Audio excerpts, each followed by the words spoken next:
Hi, everybody. I'm here with the one and only Ron Nelson. Ron Nelson is an icon in Toronto.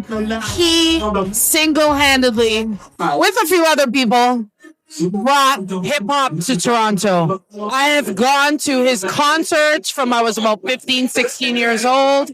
I want to make sure we give flowers to the one and only. Woo! Now we got wet. Yeah, we got wet. I want to make sure I give a shout out, love, flowers to the one and only Ron Nelson. Thank you for coming on the Hip Hop Festival podcast. And I want to talk to you about your latest album that you put out. What did that entail and why did you do it? You talking about the album or the EP? The album. Yeah, you did a whole album, if I'm not mistaken. Yes. The last album was called Undercover. Okay. And I did it because I don't think there's been an album where a Canadian artist has released a 10-song album where every song is a cover version, except the common denominator is it's done with rap music and hip hop.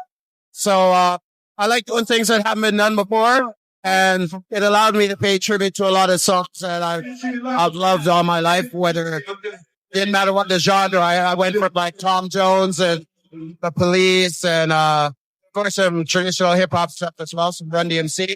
But my history's been, like a musical melting pot DJ. Absolutely. Different kinds of music that I like. And what do you think about ageism in hip hop? Because I heard you out there and you were like, I'm 63. And I'm enjoying myself. What do you think that is? And what do you make any sense out of it? Well, I think that hip hop primarily belongs to youth, right? And we haven't seen a phenomenon of hip hop getting old yet, and what happened. So we're learning from it happening now for in the moment, the first time in our life. Right? You're seeing rappers getting old now and getting gray hair, right? And performing still, some of them. But I look at it as an opportunity. I love hip hop. I don't feel my age. Right. Right. I mean, you still look the same. You just got gray hair. No, I don't look the same. Definitely not. But, I'm trying to get rid of the gray hairs when I perform. So I do the clean shave thing. Yeah. It fools them a little. Put on the dark glasses, You got to wear disguise almost if you want to sell yourself to some of these kids that are out here. There's not anybody out here seeing me perform that goes back to my old days, because a lot of us don't go out anymore. No. Well, absolutely right. I can only do day parties. That nighttime thing. Somebody caught me just now yawning, and they're like, long day. Absolutely. I think Michi Me says something about nobody wants to hear what a 50-year-old rapper has to say, and I'm going, who wants to hear what a 63-year-old rapper has to say? No, I don't believe that. I think that contribution is contribution, and you guys are the foundation which brought all of this to fruition. Let's talk about how you brought concerts to Toronto and give us maybe long, short story version of how that started. What, bringing concerts to the city? Yes. Well, it started because I love the hip hop and rap and the whole industry, because it was fresh and it was new. And again, we hadn't had anyone bringing hip-hop shows or rap shows here with any consistent basis. And the people that were doing it, they broke promises, and a lot of people became distrustful because, they paid money to wait in line, and then the artists would show up, they get their money back and stuff like that. Right. So, because I was on the radio playing the music, people put their trust in me as maybe the next credible person who could do that. And I didn't know it would end up being like a lifetime thing, but I just was.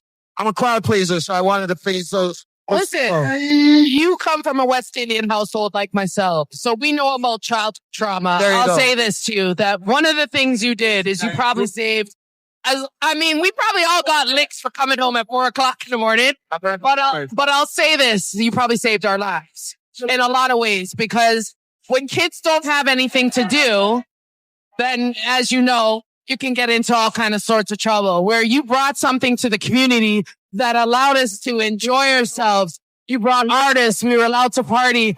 Mind you, we had patties and drinks and an all-night bus. And like I said, some of us still got licks when we got home, but it was worth it. So I want to take the time to thank you because not only did you bring artists that dead or alive that I've seen from Heavy D, you brought up Scott LaRock. I was so sad when because I remember going to KRS-One and Scott LaRock. Oh, you were there? Yes. And then when they got back home right after they killed him. Yeah. And that was so sad to me. And rest in power, Scott LaRock. Big up to KRS-One. That was very sad when we lost Jam Master Jay. Right. Absolutely. But the thing is, what I want to tell everybody, listen, this man, not only did he save lives, he put rap, hip hop culture in Toronto.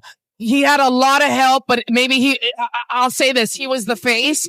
He saved a lot of lives. And I want to make sure he gets flowers because understanding that even with Michelle, she's here as well. I'm not sure if she's still here. Yeah, she left. Oh, she left? Yeah. And you know what? We're old. She's my friend.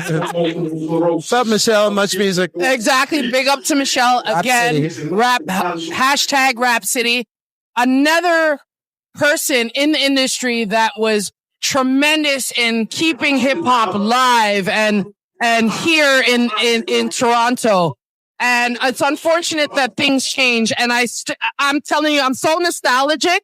I wish that you still did a lot of concerts and brought people up. I would be first in line. And if I wasn't first in line, I'd be like, what can I do to help you? Oh, that's so cool. No, absolutely. I will have to acknowledge that. CKLN radio was essential in everything that I did. That's what allowed me to play a part because it was the first time that the music went on the radio. There were a lot of people doing parties and events, but there wasn't a radio show that kind of focused on that music and the culture that stood behind it. The amount of tapes that I taped and sat at that stereo to push record and stuff. So I started, we're talking 1983 to 1985. That's when I was a Ryerson student, playing all that music. And then I kind of kept going for about a decade or so before I passed it over to Epps. So he's very multifaceted, buddy. It was like, that was a real umbrella for a lot of people who had hip hop taste to meet. And to listen to the radio station. Yeah. Right? Yeah. And the concert hall became the next place. Right. And so it was a level up. So on and so on. Yeah, but it kept going. So you guys got to know he produces. He's a DJ. You know, he does a lot for the community. And I love the fact that even as you age, you're still keeping up with the pace. You're still doing things. Talk about things what is something that you've done recently that you want to tell the audience about? Well, I'm on this venture now of trying to do recording artist thing. Oh, wow. So I'm putting out music and I'm writing music.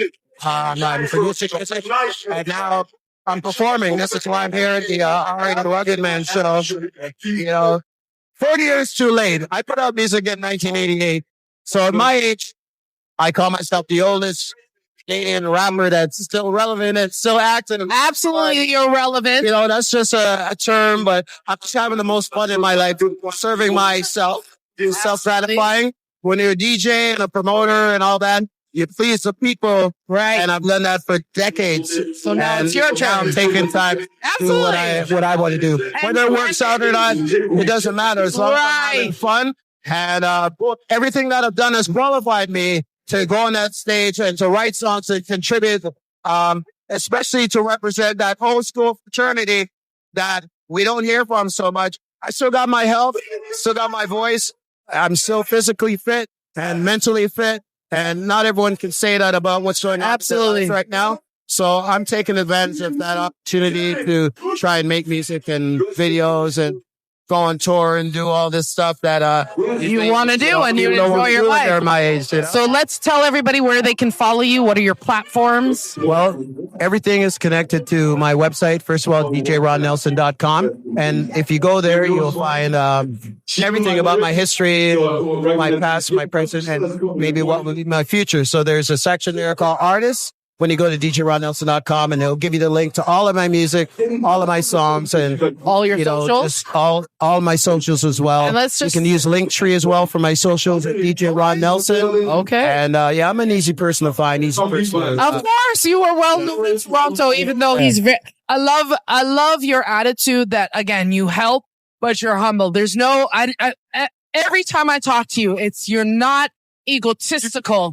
And I love that because you are about working with people, helping people, doing things for the culture, making things happen for the culture. So again, just giving you the flowers that you absolutely deserve, because understanding that, again, I'm going to say it over and over, I'm a fan of this man because literally he saved my life. And he also allowed me to see some of the greatest artists in their prime. And I don't like to use a prime, but I mean at that time in 1985 and 1988. Remember when Eric B. and Rakim came up? That was in their prime. Listen. In their prime. I was there. Salt-N-Pepa in their prime. I was there. In their prime. Public Enemy in their prime. I was there. We did that all the time.